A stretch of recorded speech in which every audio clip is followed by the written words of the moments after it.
The Many Origins of Scootaloo by Defender 22. Chapter 5. Dr. Whooves. After surviving Iron Will and its demented seminar talk show, Twilight had made it back to the library without abusing her head further, though what she found there was a surprise.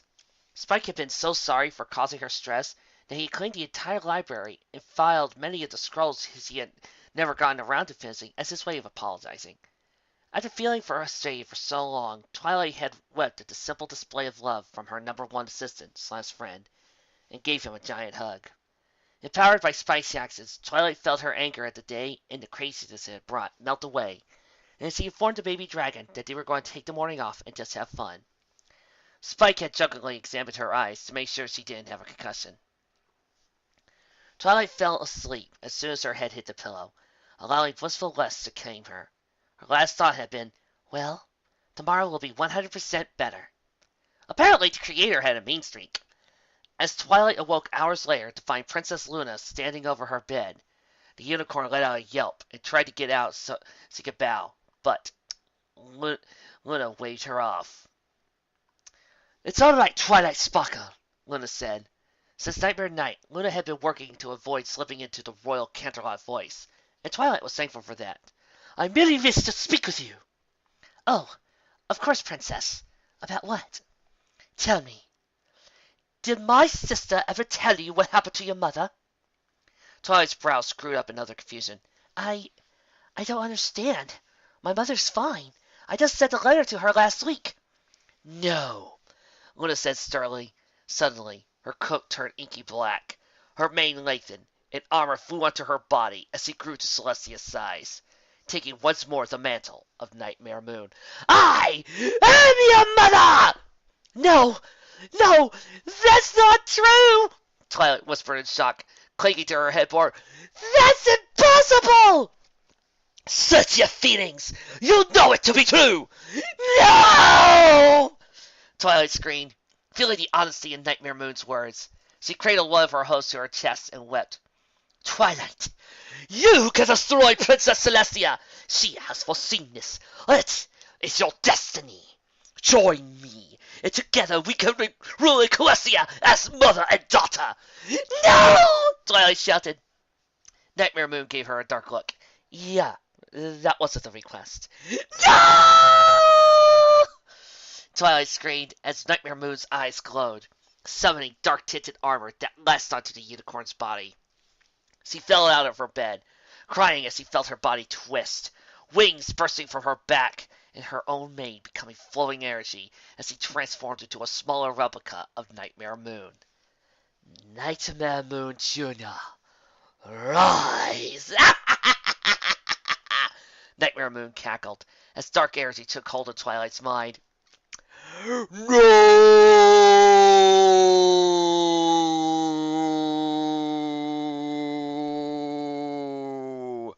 She screamed, her voice older and more mature as the evil finished his corruption. Twilight! Twilight! Twilight blinked, finding herself lying on the floor. The armor and mane were in fact her covers wrapped around her. Nightmare Moon was merely Spike, trying to shake her free of the twisted dream. Spike! Twilight squealed, grabbing and hugging him so tight his eyes bugged out of his head. Oh, I am so glad you are Princess Luna! Twilight? Yes, Spike? Twilight sheepishly let go, Spike falling onto her lap and gasping as wonderful cool air filled his deflated lungs. Sorry about that, Spike. Just a bad dream. Gee, I didn't realize. Spike finally managed to stand back up and helped his friend and mentor untangled herself from the sheets. Jeez, Twilight. The last time you had a nightmare that bad was when you heard the rumor that Scrolls R Us was shutting down. Twilight shuddered. Don't even joke about that. An hour later, Twilight and Spike were making their way through Ponyville, doing their best to ignore the stares and whispered rumors coming from nearly every pony they passed. It seemed that word had spread about Twilight's freakouts at Sugar Cube Corner and Iron Will's seminar, and every pony was debating whether they should give her a wide berth or get closer and see if they could pump her into another rage. The Ponyville Theater Group wouldn't be putting on their next play for 3 weeks. Colts and Dolls was for sure to be a smash. So the only real source of entertainment they had was each other, and Twilight was always an easy target, but a dangerous one. Hence why so few ever actively tried to screw with her. Spike paused in the middle of the road, eyes widening as he saw the brown stallion that was making his way toward him. Twilight, look! It's the doctor! Quick! Let's hide and hope he doesn't see us! Twilight frowned, glancing down at her assistant. Why would we do that, Spike? The doctor's perfectly okay, Pony. If by okay you mean only Cookie, then yeah. Spike fluttered slightly. Ugh, he gives me the creeps. That's not nice, Spike. Yes, the doctor is odd. Twilight remembered her meeting with him the night before and rolled her eyes. Okay, very odd. But that doesn't mean we should shun him. But it's so weird how 1 minute he knows everything about us, and the next he can't remember a conversation we had 2 hours ago. It just doesn't make any sense. Well, time travel would do that to you, the doctor said, having managed to sneak up on the two. Spike let out a yelp and leapt into the air, coming to rest on top of Twilight's head. The doctor said, Snake manages to sneak up on the two.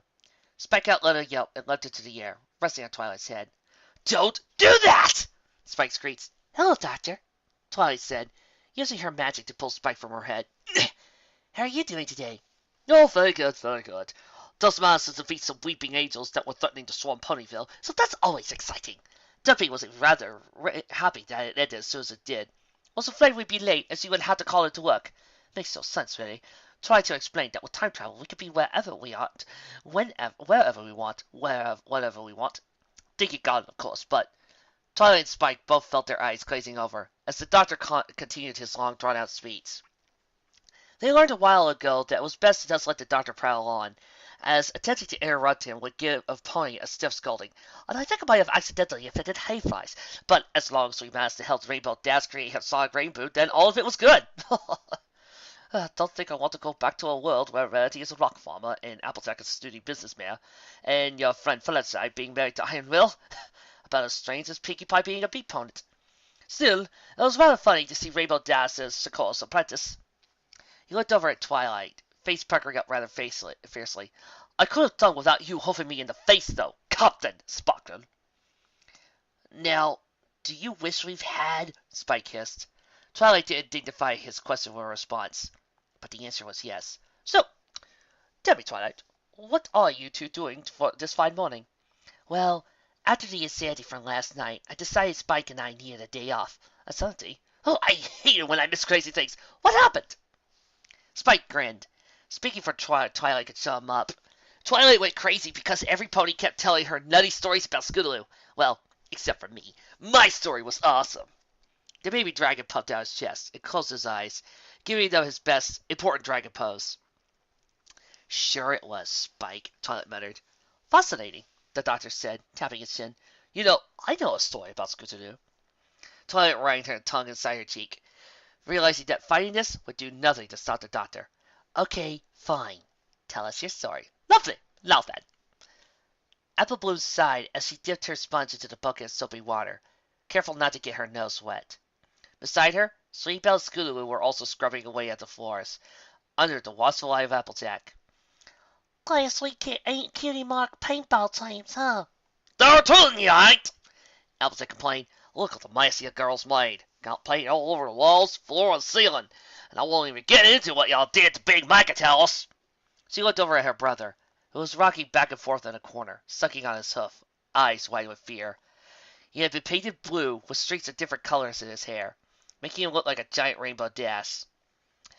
I don't think he's ever going to recover. Yup, nope, yup, nope, the stallion murmured, rocking back and forth. We were just trying to get our cutie marks, Sweetbelle said, cleaning up a new section of the floor. And I'll get that, but that ain't an excuse for tearing apart old Ponyville! I mean, we just got over you summoning those metal creatures with the squeaky voices from outer space. Exterminate! Exterminate! Apple said with a giggle. We were so silly. One good bug and they went kaboom! Yeah, it all worked out there, but if you girls keep it up, you're going to cause a lot of pain and suffering. Yup, nope, yup, nope, Applejack scowled. I mean, more than you already caused. Wait, I don't remember any metal creatures invading. Oh, well, shortly after this moment, I had to reboot the universe. Delete it all, allowing me to melt the creatures right out of history. I don't think that's scientifically possible. The apple farmer stood next to her sister, finding a clean spot on the floor and wrapping her front leg around the little filly. Listen, I know you all are anxious to get your marks, but you really should take it easy. You'll get them soon enough. "'Cause I hit that one," Granny said, pointing to Scootaloo. "Never heard of Zeke getting a cutie mark." "Granny Swift, that's very rude. Scootaloo is a fine filly, and you shouldn't say such sweet things." Granny just scoffed. "She's a chicken, I tells you. I'll tell you chicken." She then hobbled over to the fridge and pulled herself a glass of cider. "Time for my medicine." "Label's is there anyone in our family that's not crazy?" Applebloom asked. "Nope," Big Mac said from the corner. "No one asked you." Twilight blinked, tilting her head slightly as she stared at Doctor. "Wow." "What? Is something the matter? It isn't fangirls, is it?" The doctor looked around, as if expecting a legion of hormonal fillies to burst out of the ground and attack him. "No, this is just really a normal story. Really surprised me." The doctor smirked. "Everything that happens to me is normal. Well, to me it is. For all of you, I'm sure it's a cluster—" "Doc!" Spike cried out as Rainbow Dash flew over her head, almost striking them. "Sorry!" Dash called out. Once the three of them were back on their feet, the doctor continued his tale once more. "You think maybe our key marks are invisible?" Sleepbell asked the three Crusaders walked through town. It had taken them nearly half a day to clean up Applejack's kitchen, and once freed by the tyrant Applebloom called Sis, the three fillies happily made their way to Ponyville, wanting to get back to crusading. "What y'all mean?" "I mean, maybe they are invisible key marks. We just can't see them. Maybe our talent is turning invisible." She slowly stuck up to a pony. "Ooh, you can't see me." The Earth Pony reached down and playfully bopped her head. "So much for that theory," Applebloom complained. "We're never going to find out what our cutie marks are." Scootaloo sighed, kicking a stone down the road in frustration. Unfortunately, said stone ended up bouncing into the path of the wagon, and the addition of a pebble to the road surface caused the wagon to swing wildly out of control. "Oh, got it!" Applebloom shouted, leaping out of the way as the wagon nearly struck them. Luckily, the three girls were able to get out of the way. Unluckily, the wagon now had a free path to strike the wounded orphan puppy hospital, causing it to burst in flames. "Holy!" How did we... Sweetbell gasped. "How did that one stone cause that?" "Because your special talent is chaos, my dear." The fillies turned, staring in horror at the lean figure before them. The Discord! "In the flesh," the spirit of disharmony said with a smirk and a saucy bow. "Wait a minute! We defeated Discord! How the heck is he back?"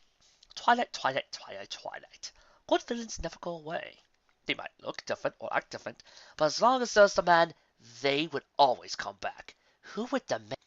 "What are y'all doing here, Discord?" Applebloom said, trying to sound more heroic than she felt.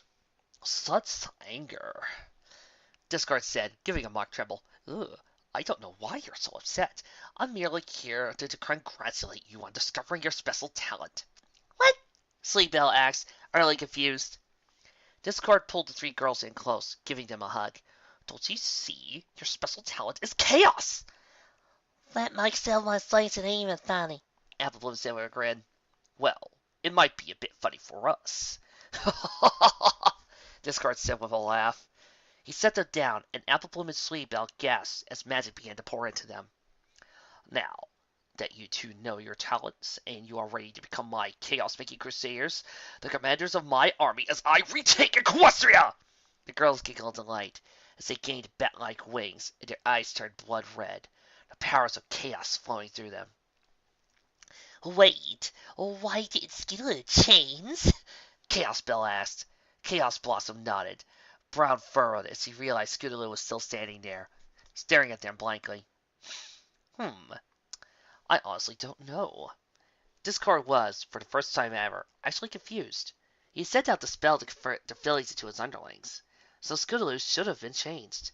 He reached down, grabbing a hold of Scootaloo's mane. "Wait a minute! Yoink!" With a yank, the mane was pulled off, revealing the truth. "She's a chicken!" It was true. The moment the mane was gone, every pony that saw Scootaloo wasn't a small Pegasus filly, but instead a 6-foot chicken. Chickaloo said, picking the ground. I told you she was a chicken, Grace just said. Charlie and the rest of her friends went over to Discord, bowing. Truly, you are meant to be our king, as you revealed this horrible chicken in our midst. We will serve you, Lord Discord, as your elements of disharmony, and bring about glorious chaos. Discord smiled, clapping his hands in delight, before reversing the elements' colors, so they better represented their new life. Very good. Now, for your first task, get the chicken. Chickaloo cried, racing out of town with a mob on her heels. Chickaloo, what's the matter with you? You don't act like the other chickens do. You wear a disguise to fool pony eyes, but you're not a mare, you're a Chickaloo. Defender 22, I am thanking you for giving me so many chances to sing. Granted, I wish I had more sanity, and I am regretting the loss of my common sense, my dignity, and the fact that I'm currently reading this with an ice cream cone in my ear. Twilight and Spike stared dumbly at the doctor, who was looking at them with a big grin plastered on his face. Twilight, I didn't know you were working for Discord. Well, she isn't now. A timey-wimey rippity thing altered the past, and now we're in this timeline. Much better, in my opinion. Still the best explanation I've heard so far. Twilight turned to her assistant. Make a note. Until a better answer is found, Scootaloo is a 6-foot chicken. Spike took out a quill and a piece of paper. 6-foot tall, secret agent chicken. Spike! Okay, Spike said, chasing the note to eliminate the secret agent note. Anything else I should put? Yes. Put down. Ah! Twilight let out a cry as Derpy slammed into her, sending the two rolling over on her flank into an outdoor cafe, before finally coming to a stop against a patio table. How many A's are in ARG? Chapter 6. Derpy Whooves. Miss Sparkle, are you okay? Twilight groaned, pressing her hoof against her throbbing forehead. Dear Princess Celestia, today I learned that a unicorn's skull can only be hit so many times before she begins suffering blackouts. Please alert the media. Twilight. Hello? Twilight felt a tiny hoof peel back her eyelid. You will wake Miss Sparkle? Twilight let out a yelp and scampered away from the little pony that clambered onto her chest. Oh, Celestia. Derpy! Oh, no. That last bump must have damaged my pituitary gland, and now I've grown gigantic! What? The little pony asked. Did I crush Spike? Twilight began to look around her hose in horror. She pressed her hose to her eyes, screaming in terror. Spike! I'm sorry I squished you! She sobbed. Miss Sparkle? Quiet, tiny Derpy! I'm mourning my dead assistant friend! Oh, Spike. You were more than that. You were my son! Not my, oh, honey, let's find to have a baby, son. More like my, oh, crap, I got knocked up after that final scratch rape kind of son. That still makes you my son. Twilight sat down and cried a river of tears. My son is dead! If I'm your son, does that make Nightmare Moon my grandma? Spike said, entering the bedroom. Oh, hi, Dinky. Your mom's looking for you. See you in the kitchen, Miss Sparkle. Dinky host giggled, jumping off the bed and happily skipping away, leaving a trembling Twilight Sparkle and an utterly confused Spike all alone. Huh. Apparently seeing Mare suffer from mental breakdowns doesn't concern her. Must be a common sight in this house. Spike sat down on the bed, next to his friend, mentor, Mom. Twilight, are you okay? Spike, am I a giant? Twilight whimpered. What? No! Spike exclaimed. You are just a magical pony who is the protege to our land's sun goddess, the leader of the elements of harmony, and may or may not be the biological daughter of Nightmare Moon and Discord. You are not a giant. That would be silly. Now, should I call her Grandma Moon or Granny Nightmare? I am not Nightmare. Wait, when did Discord become my father? I think it was the moment when he mounted Grandma and stuck his Spike! Twilight roared. Jeez, I thought you were going to take it easy today. Spike wiggled his finger in his ear. Listen. After Derpy hit you, she brought you to her house so you could recover. They've been baking muffins all morning to apologize. Derpy baked muffins to apologize? Twilight said with a smile. Well, they bake muffins every day. I think they're claiming it to just say I'm sorry. Oh, Twilight said dejectedly. Well, I guess that works. See, under her breath she muttered. No pony ever makes me apology muffins. I made you some last week, Spike complained. No pony makes me edible muffins! Sure, if you're going to get technical. Come on, let's go get some! Twilight left the bed and followed after her friend. Besides, you should be glad you didn't make brownies. Then they would see that weird thing you do. Why does every pony keep saying that? Twilight muttered. Trotting into the kitchen and watched this Dissy, Derpy, Whooves, do, expertly pour muffin mix into one pan while grabbing a finished pan from the oven and leaving them for Dinky to set on a paper plate. Mother and daughter happily hummed to themselves as they set about getting all the baked goods squared away, leaving Twilight and Spike standing in the doorway, unsure they should move, lest they break the two concentrations. Oh, hi, Twilight! Derpy exclaimed happily, tail swishing, as she saw that the unicorn was about. I'm glad I didn't break your skull open after that hit. Hello, Derpy. Listen, thank you for letting me rest here. No problem! When the number of times I accidentally hurt people, the doctor suggested we make a guest room for all the recovering ponies. Dinky giggled. But then Sparkle came to live with us and became my big sister, so now we have to wait and build a new room. I said we should just put the room in the TARDIS, but Daddy made a funny face like this. Dinky screwed up her lips and bulged her eyes out. And Mommy said I should never bring that up again. Dinky began bouncing around Twilight and Spike. Muffin stuck on her horn. Twilight used her magic to free the treat and took a big bite, nearly turning into a puddle of lavender goo at the wondrous taste. So, what were you and the doctor talking about, Twilight? Derpy asked, easily handling the tray of muffins with the skill of a world-class surgeon. It was clear the mayor would have made an amazing chef if all any pony ever wanted was muffins. Well, Twilight said, deciding not to focus on how strange it was for Derpy to call her husband the doctor. I really don't know how I ended up on this path, but I am trying to figure out about Scootaloo's past. She goes to my school, Dinky said with glee, spearing another muffin and hurrying it over to Spike. The doctor didn't tell you the chicken theory, did he? When Twilight and Spike nodded their eyes, Derpy rolled her eyes. Well, one of them. The other merely looked normal before drooping back down. He's been talking about that ever since we got back last week. Ponies are going to think he's crazy. Too late for that, Spike muttered.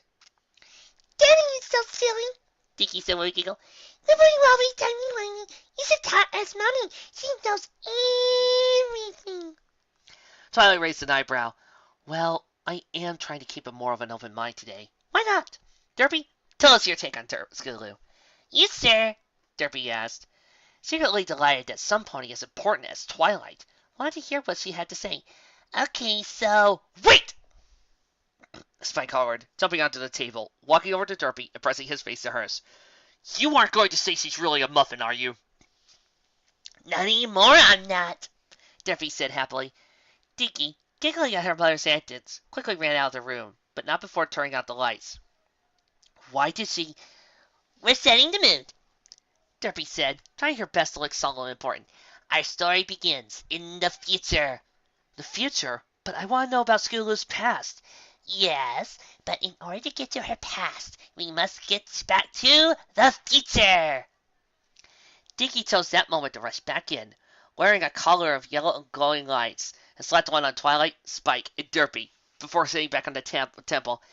In the year 2000! In the year 2000! She sang. Oh boy, Twilight and Spike muttered. Now, I know what parody's coming up, but the moment Twilight and Spike had said that, I'm starting to hear the Quantum Leap theme playing in my head. Bye, Mom! Bye, Dad! Scootaloo called out, grabbing her scooter and making her way towards the door. Scootaloo, where are you off to in such a hurry?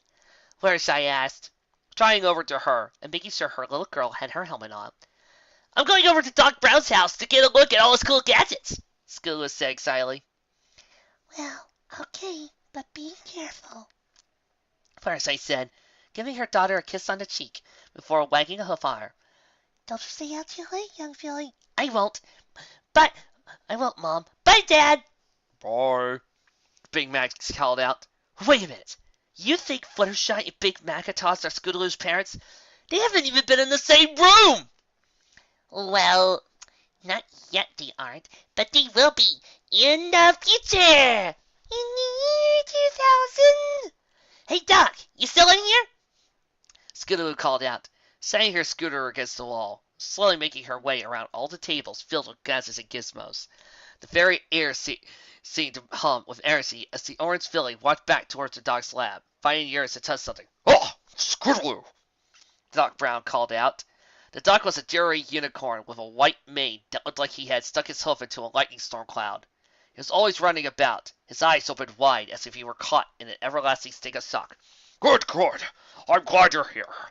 I want to show you some of my new inventions, which were needed to ensure that all history isn't destroyed. Huh? Scootaloo said, staring at the doc and wondering if he somehow walked into a conversation that had begun 5 minutes before. Know how that feels. The doc turned back around the desk, galloping over to a large, mysterious structure that had been uncovered on a tarp. You see, I was in the bathroom when I stuck my head and inspiration struck. Like your head against the faucet? Exactly. The doc exclaimed, wiping off the tarp. Ta-da! Scootaloo tilted her head, staring at the vehicle. The doc clearly looked with all his heart. It's a wagon. The doc glared at her. It's not a wagon. This is a time machine. Pull the other one, Doc. The doc hurried over to Scootaloo, and despite her protests, tossed her into the wagon.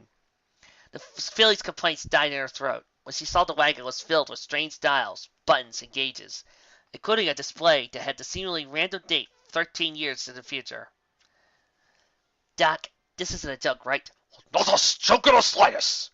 The doc said gravely. My time machine is ready to take you back into the past, my dear. Now, I have the flux capacitor installed. But why me? Why then? Because I have uncovered this. The doc's horn glowed and pulled a faded newspaper from his cabinet. Scootaloo stared at the photo, which showed a concert at the local elementary school, and her jaw dropped. That's me! She exclaimed. Right you are. You see, this is proof you have traveled back in time. But why? I did some research. Do you know when your parents first fell in love? The answer left Scootaloo stunned.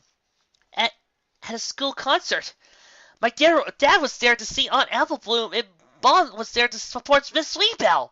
Exactly. But clearly you were the third member of their group. If you do not go back in the past to put on that show, then my mom and dad might never get back together, and I'll never be born! Wait a minute. Back the time machine up.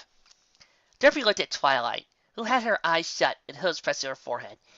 What's the matter, Twilight? That makes no sense, Twilight said, wanting to tug the light collar of her neck. I mean, if Scootaloo must go back into the past to get Fluttershy and Big Mac together, then it becomes a paradox! But didn't you do the same thing a few weeks ago when you traveled back in time, Twilight? Spike asked. The unicorn merely leveled a glare his way, and the baby dragon wisely shut his mouth. Never mind! It is only a paradox. It's only a paradox if you believe in a linear single time, Dinky said happily, grabbing another muffin. But if you believe in infinite linear time, then you can easily travel back in time, but you can't change the past because your actions already affected it. The only problem with that is that it eliminates the idea of free will, because you already performed the acts you're going to perform, and you cannot change your past, unless you also believe in the multiverse theory, which allows for time travel and for altering the timeline, but then going to the past becomes very dangerous, because you're almost guaranteed to change history due to Heisenberg's uncertainty principle. Of course, if you subscribe to the theory of nonlinear time travel, then time travel is silly because time is merely a perception of all of us and not real. Then you really have to unglue yourself from the linear view, and you can go back to any part of your life you want, but you are unable to alter anything because, once again, that means you already performed the acts, and free will is merely an illusion to keep the brain from realizing it is thus a brain receptacle or dealing towards oblivion.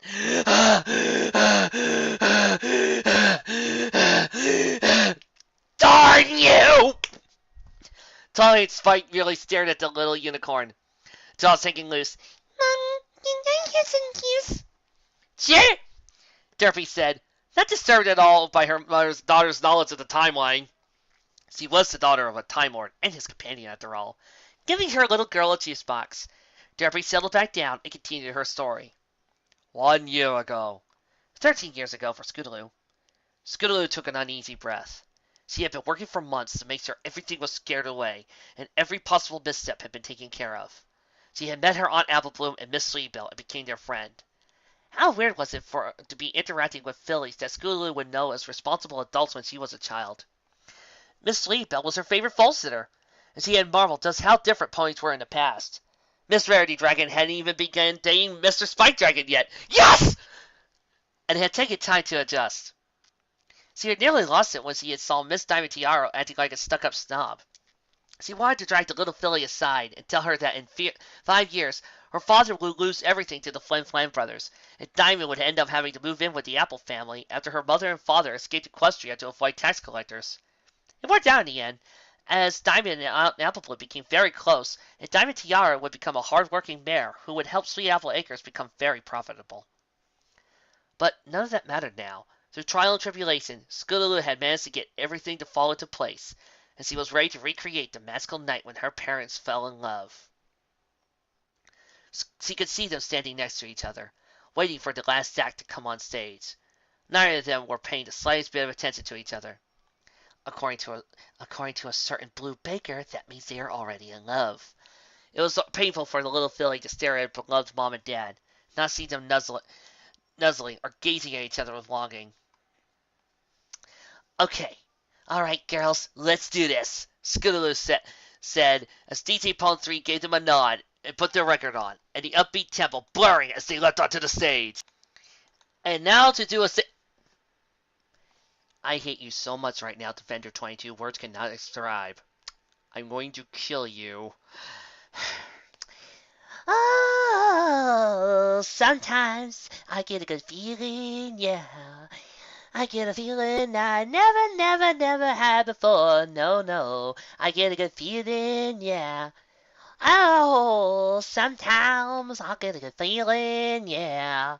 I get a feeling I never ever had before. No, no. I get a good feeling, yeah. Yes, I can, doubtedly, running with this plan, pull me, grab me, apples in a bucket, can't have me, I'll be the princess one day, January 1st, oh, you like that gossip, like you drinking that cake, bonbon, I'll let you touch that lyra with your tongue, how many Rolling Stones do you want, yeah, I get a brand new spirit, speaking, and it's done, walk up on the side of the bed like I won, talk like a winner, put my chest to the sun, having the party, pinkie pie is fun, now who could say that, I wanna play back, mama knew I was a needle in a haystack, Pegasus girl plus Big Mac, got a feeling it's a wrap, ASAP. Backstage, a teal-colored unicorn looked around and, spotting Spike, grabbed him and held onto his ear. Hello? Flo? It's your cousin, Easy Rider.